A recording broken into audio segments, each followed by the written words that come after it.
guys, I am Chris Gaylor. And I'm Amber Kajin Cosplay, and today we're back again with you guys with Viking! First episode of season 5. Oh gosh! The finale of season was so intense! So many people died! So many people are gone! Ivar! What have you done? Okay, Helga died, the little girl killed her, and then she killed herself. Egbert died. Yeah, speaking of Helga, by the way, I wish I could say we did not see that coming, but she kind of ran after that, you know? She kind of wrote her own end. She was too delusional about what was going on with the little girl. Yeah. To see that she wasn't happy. She was scared of of her, basically. She was smothering her, too. Like, she was literally treating her like a prisoner. She thought it was love, but it was not. Anyway, so Helga's gone, and Floki, like, he took away his makeup. Oh my goodness. Didn't recognize him there. Like, what? And he left. Like, he's literally saying, wherever the gods want me to be, I'll be there. You know, I'll just wonder. So I don't know what he's gonna do next. Egbert is dead. Egbert is dead. Okay, we had time to think about what happened last episode. So obviously he's not king anymore, so the lands he gave the Vikings are not legit. Little sneaky shit. What we didn't realize was that the lands he gave them was in Wessex. It was like another part of his kingdom, basically. So the plan would be for the Vikings to farm these lands as the rest of Wessex, Aethelwulf and his crew, basically resupply and get ready to fight back. Which, in my opinion, makes Egbert a good father. It's almost like, you know, he was always using his son, always backstabbing him, always, you know, manipulating him, and in favor of everything else, his own plans, and sometimes even Ragnar. He chose Ragnar over his son sometimes. I feel like doing that. Yeah, I feel like doing that in the end. You know, he was saying, "Oh, in the end, I saw Ragnar with his son, and he's such a good father, and he's way better than I could ever be." And I feel like he tried in the end to do something great for his son, give him a chance, and play the Vikings, play Bjorn and his brothers the same way he played Ragnar back in the day with the settlements. And he did like he began in the Roman bat. Yeah, which is great. We didn't know like about that being a Roman thing, but it makes a lot of sense in Egbert's storyline. So Egbert is gone, and then Sigurd. Holy fucking shit! Ivar and Sigurd pushed it once more. They fought. They insulted one another in worse ways than they did before. And Ivar, in Ivar's fashion, lost it. Yeah, he lost it. You guys explained to us how, I mean, technically, he's not doing anything against the rules, so he's not going to be held accountable for what he did. Like, he's not going to face justice, because insulting someone like that gives him the right to defend his honor, according to the Vikings rules. So, okay, but I don't think the brothers are gonna just be okay with that. You don't kill your blood. No. Technically, you're not supposed to kill your blood. That was the only issue about Rollo and Ragnar in the earlier seasons. But they never really took it that far. So even this dude, you don't kill your own blood. Still, that was surprising, very, very surprising. And now all the brothers, they basically have different goals for the future. So I don't know what they're gonna do. Bjorn is leaving to explore, and we also met a new character very briefly, a holy man that's not so holy. Bishop and man. And I also got the explanation for the sword thing. He's the warrior bishop. Yeah. Yeah. So like the Templar. Yeah. And it's true. I forgot. Do you remember we've seen a video about BuzzFeed where they talk about the worst pope in history, and a few of them were like great at orgies and really, really wild parties. So okay, yeah, I'm not that surprised anymore about the clergy. I wasn't surprised either. Like, so one of you guys said, I think, that back in those days, holy men were not so holy, and I answered with something like, well, not much changed then. Because hey, men gotta be men, you know. But I'm still I love the actor actually. You said, guys, that he was from the Tudors, but I know him from August Rush. So yeah, I've saw him in a horror movie once too. He was possibly great. He's Irish, I think. I like it. Hush. I like it. So I'm all for it. Let's jump in season 5. Let's see if there's a time jump this time and how long it's gonna be. And let's see what they have in store for us. Now that Ragnar's gone, everything falls down on the sun. So what next? Let's go. Alright. Uh, Right where we left off. he was my least favorite of the brothers, but I'm still sad to see him go. I wouldn't be comfortable being there if I was I Ivar. really hope that he feels bad. I think he does. I think he does a little bit. Yeah. But like I said last episode, I think that deep down, as a Viking, he needs to just accept that that's what happened. He feels bad. Oh yeah, it's his brother, but I know. he needs to push That's through. what happened when you're impulsive. Yeah.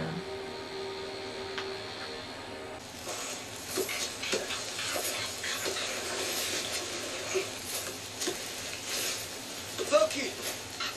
Why are you building a toy boat? Huh? It's not a toy. It's a one-man boat. And where do you think you're going to sell it to? To where the gods decide.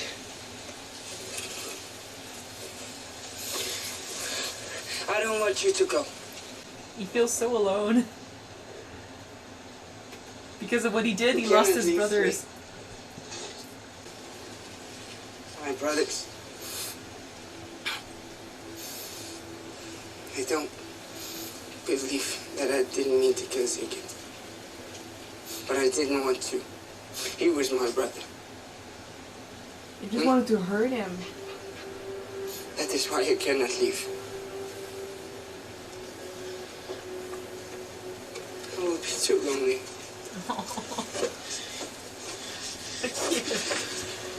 Oh. This world no longer interests me. That's why I will submit myself to the tides and the winds and the will of the gods. Come what may. My heart is broken. It will repair. Ivar the boneless, scourge of the world. You don't need me. It's so weird without the makeup. Love him or hate him, the actor is doing an amazing job. It's like in a way, he's not blinded by the makeup anymore, and he can Floki? see the world in a new way. It's who he used to be Floki, and now he's no longer Floki. That's how I read it. But I was talking about Ivar, about the actor, but yeah. His journey's not over, I think. Look at that. It's crazy because he was a hermit, living away from everyone, and now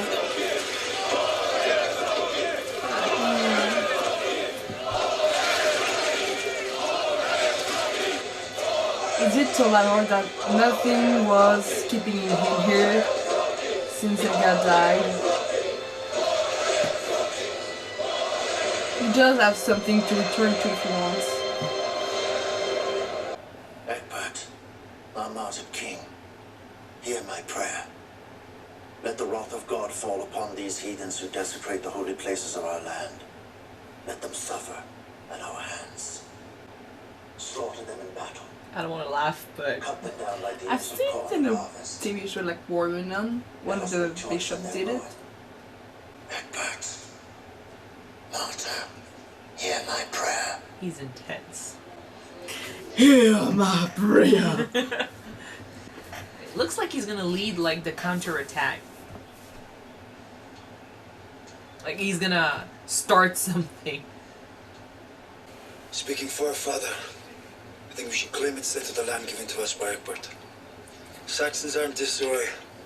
This is a good opportunity. We have the resources to make a permanent settlement. My suggestion is that we go back north to where we defeated Ela. We should establish a permanent camp, as you say, but near the coast, from where we can raid wherever we want. They're trying so hard to be calm. Our father's dream was that we wouldn't be just raiders, that we would behave in a different way. You're not listening, Ube. We have to have a stronghold. If we go north, You got a we are point. closer to our own lands. Where? I've heard of a town called York. It is built on a major river and it is not far from the sea. And I think that we should take it. Surely, you understand, Duba. If we establish ourselves in the middle of the country, then we are surrounded by enemies. In York, we are near our home. Oh my god, Riggs is gonna be in the middle of I these agree with two. Ivar. Damn. We should go north and attack York. But Ivar does have a point though. It's good. But he gave in a little bit, like he wanted to just take the army and attack. And now he's talking about settling down also, you know? This whole conversation was tense though. They tried so much to be over polite because of what happened the last time they had a disagreement. Oh damn. For whom do you pray? For all of us in these terrible times. You should consider your own soul. Will you take Mass at my hands? And kneel.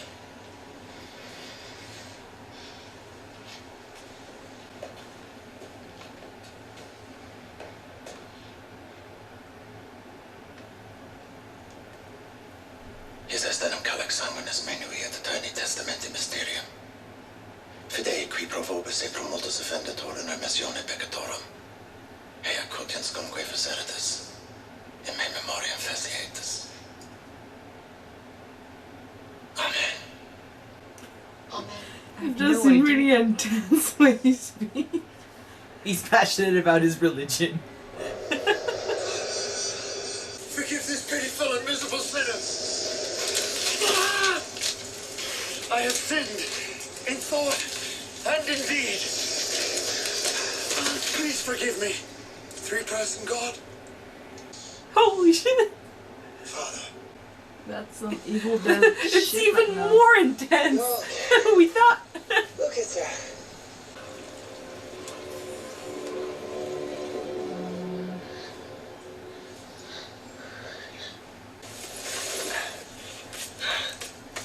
If ye settlish your quathist, we would then think. Yeah? Sakis das Juana, you say on next to no within for your Christian and saint. En flyout lugger av Reines is haugen til restai. True?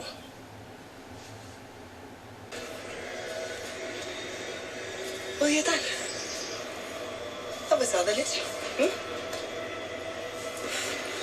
Now, we must make a sacrifice.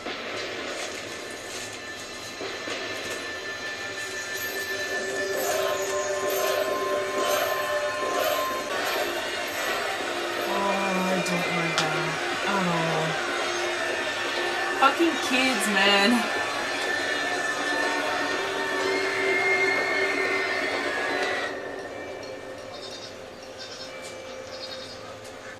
I would have sacrificed a goat. Not When it's kids. important, when it's huge, they need something bigger than a goat. And but what, kids they could and- have talked and said, "Oh, we were captured by Vikings."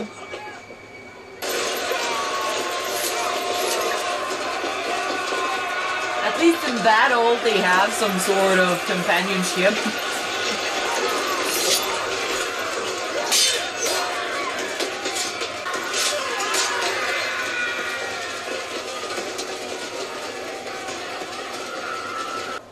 Da servus tuus ilium quam mundus dare non potestas. Ut et corda nostra mandatus tuus merita. Surprise!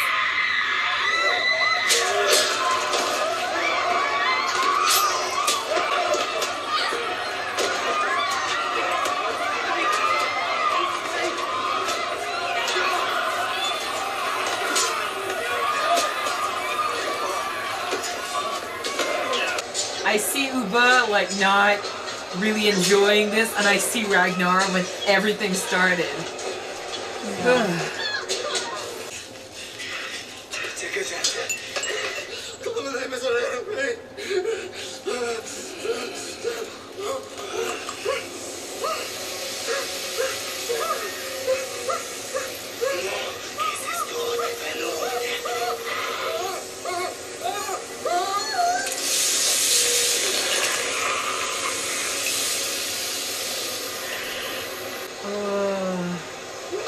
Dude, you've got issues. He's twisted. Oh, He is, yeah. he needs a therapist. Okay. Great acting though, but To our town of York.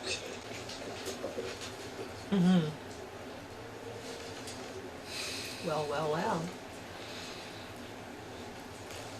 Queen Lagertha, I bring wonderful news. The great army led by your son, Bjorn Ironside, succeeded in avenging the death of Ragnar Lothbrok. You've done well to tell me this, King Harold. But why did my son not bring the news? Is he dead? Oh, no. Of Ragnar's sons, only Sigurd is dead, killed by his own brother, Ivar. Or in true Vikings fashion. Then I ask again. Now tell me why you've really come here, King Harold. I told you. Since your own son refused to bring you the news of our affairs, I thought I should do it. And I thought that perhaps you wanted to find out how well Ego the Bastard had served you. Yeah. Perhaps you expected to find him here, sat upon the throne, keeping it warm for you. Perhaps I did.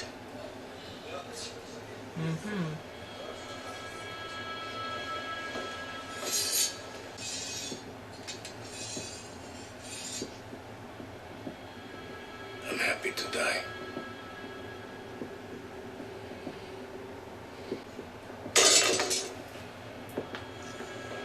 Don't be afraid.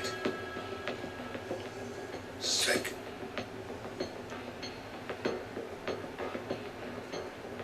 Strike! Strike! What is she gonna do? I don't know. Her eyebrows are on point. Okay. There's a lot to talk about. Yes, there is. Let's talk about the brothers first. I see Uba, I see young Ragnar. It's incredible how much he looks like his dad, inside and out. And I mean, we've never been for cruelty, watching Cruelty people kill. for the sake of being Yeah. cruel. Harold and his brother, they enjoyed torturing the Christians just because they were Christians. Floki helped in that too. Ivar is doing the same here, and I've never been for this type of cruelty, especially against like innocents, kids. I hate that. Kids are a huge no for me. Yeah, like dogs. You don't kill dogs. You don't kill dogs. You don't kill kids I mean, either. In a way, I can understand that the kids needed to be dealt with because they've been captured by the Vikings. They've been asked when is the next Christian day, and they could have talked to their parents or an adult from York.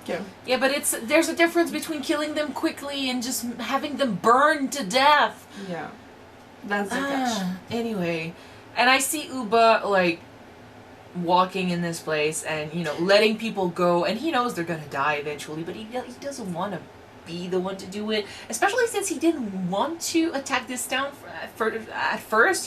There's the fact that the only reason I feel like he went along with it is because if he goes against Ivar, he fears another lash out. Well, Vitzer chose to side with Ivar on this decision, But I also so he was alone against the his two brothers. But I also think that the only reasons why Fitzek might be agreeing with Ivar is because of what happened the last time someone disagreed with him.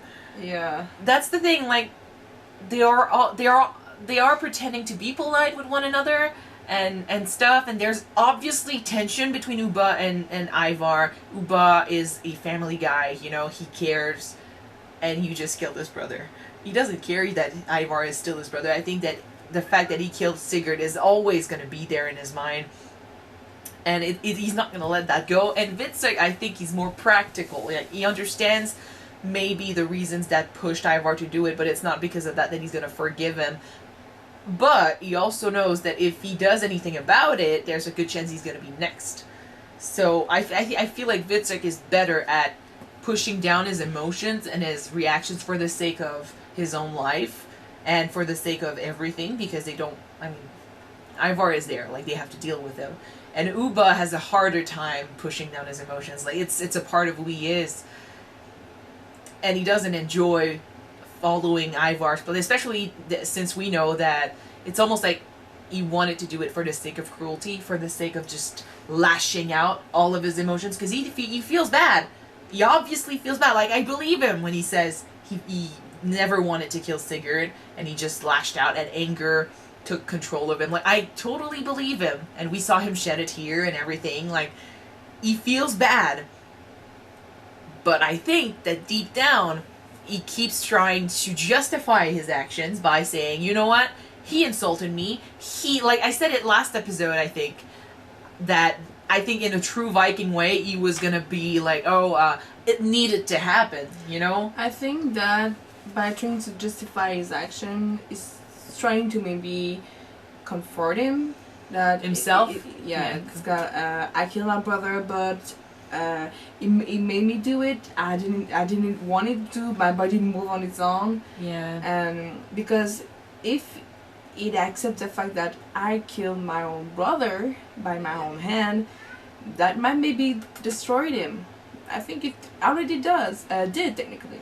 He's never good. He was never good, at least from what we saw from him being a kid. He was never good at being told no, being told no and expressing himself with words, not actions. But being held accountable for stuff that happens, it's not how he was raised. There's also that, yeah. So I feel like now that he feels responsible for what he did, his first reaction is to blame Sigurd, you know. Oh no, he pushed me to do it, you know.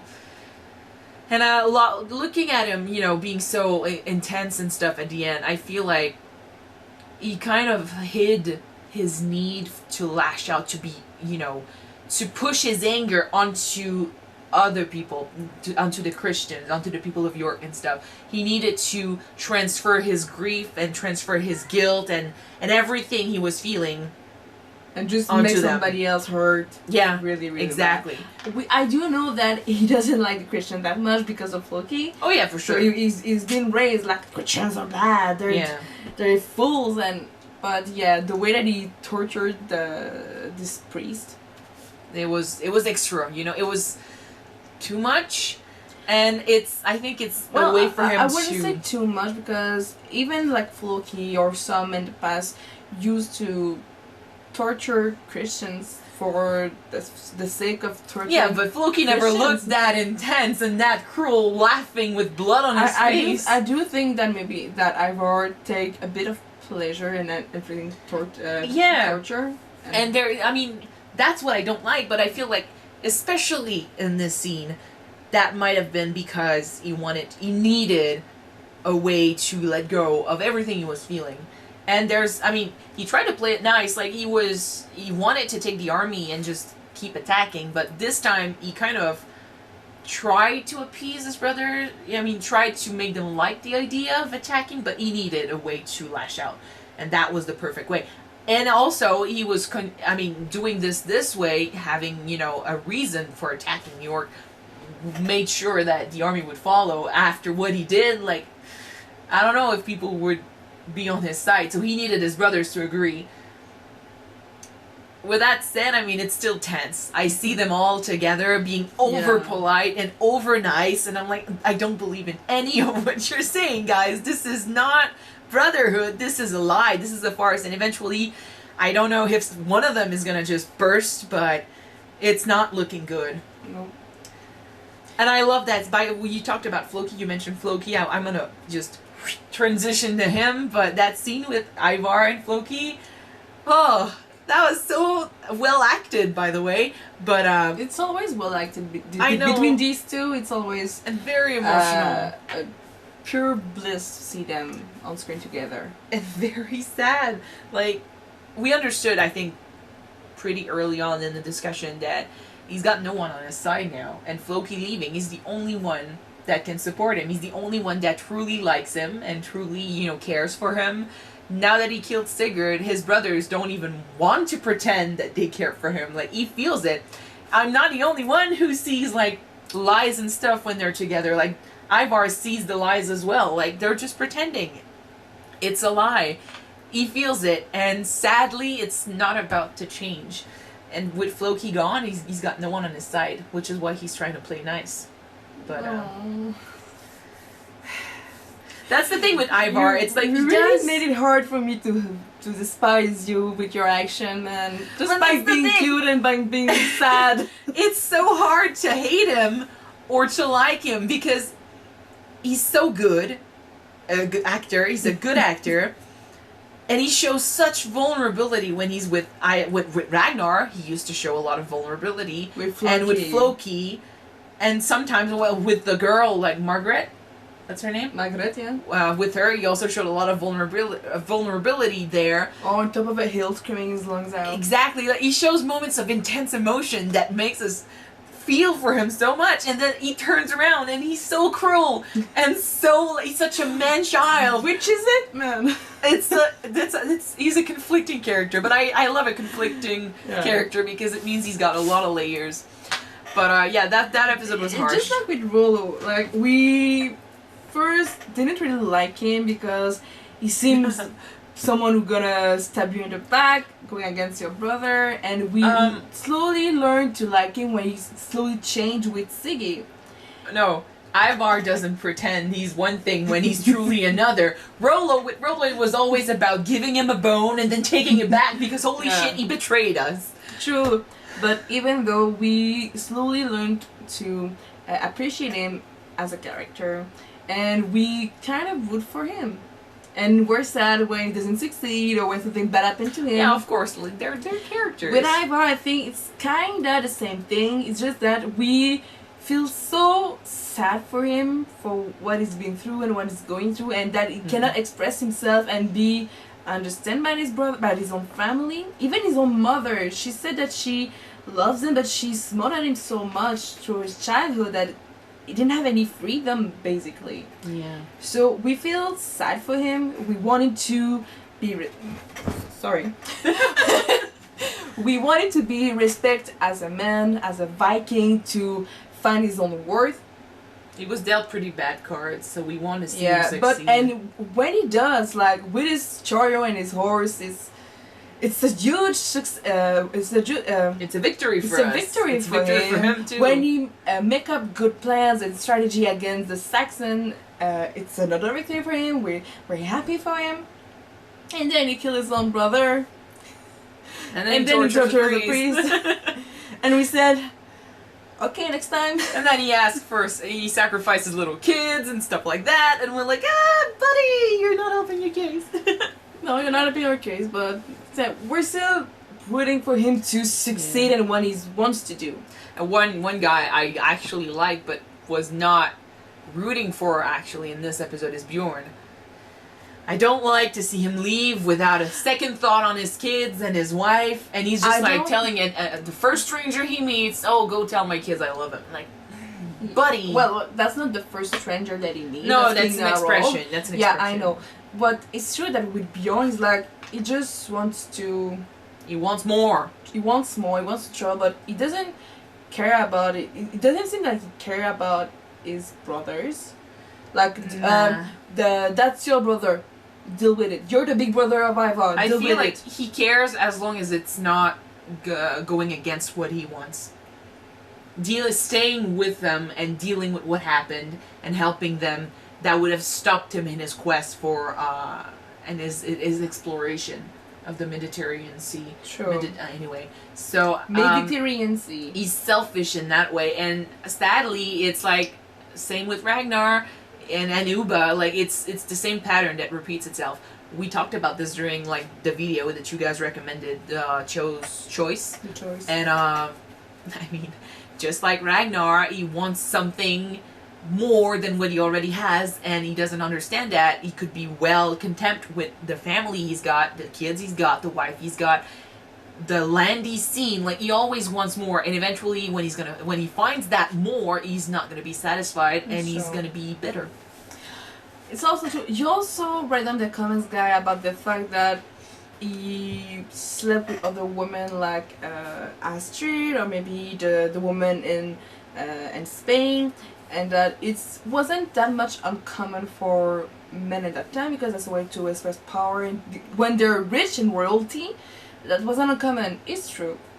Yeah, I accept it. I think that the fact is, I do not like the fact that it does it behind Thorvald's back, because maybe correct me if I'm wrong, but I think that Viking marriage is about trust, and you can technically sleep with other people, but your husband, your spouse needs to be okay with it and learn about it. I'm not gonna say it's about the gender of the person, but in this show specifically, there is absolutely no reason why all the girls are faithful, but the men can't be, you know?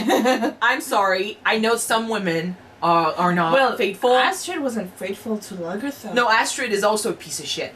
But, like, Lagertha is trying. Torvi is trying. Juzid wasn't faithful to Aethelwulf. Oh, it's true that technically Torvi was with Bjorn. Well, but her ex-husband was a piece of shit, so... The woman and Frankia wasn't faithful to her brother. I know, she wanted power. You knew about it, sorry. I'm just saying that I hate that it's such a thing, especially from Bjorn, who was so against his dad betraying his mom. Like, I'm still not okay with that. And having him just leave his family behind and not even coming back to, you know, tell them, I'm alive, it's okay, I'm gonna go back. But at least make the trip to tell them. You did say to us that he wasn't like his father. Family for him doesn't mean as much as he did to his father. Would you stop pushing the table? I did not push the freaking table. Sorry. But yeah, family doesn't mean the same to him as it did to his father. Anyway. That's why he wasn't that much invested with his first daughter. Don't care. You made kids, you take care of them. That's how I see it. Yeah. And speaking of departures, like another one that was less like bitter but still very sad is Floki's. I don't know where he's going, but I know in my heart they're not. I hope they don't just let him go. He's gonna go where the wind blows. I think he still has something to do. You guys said that the man like Floki is important in history because he did some stuff, and that was also why they had to kill Helga so fast, because there is something he needs to do. And I'm like, I believe it, and I want to see it, and I hope he finds his path, because he's so lost right now. True. I like lastly, lastly, the bishop. Yeah, the bishop and man. He's interesting. That was hardcore. I don't know if what I'm saying is true. Maybe correct me if I'm wrong, but I think that why priests or bishop tend to, well, it was a weird way of praying, like on laying down on the floor, but I think it's way to be like that's the lowest that I can go. I'm not questioning it. God. It was just funny to see. It's a weird way, but I think that's why, and it's technically it's an humble way to see, like, I'm at your feet, basically, hear my prayer. It's just like the way that he prayed, like, forgive my sins. It's so hardcore when he prayed. He reminds me of a more intense Aethelwulf when it comes to religion, which could actually tell a lot about what type of character he's going to be and what decisions he's going to make.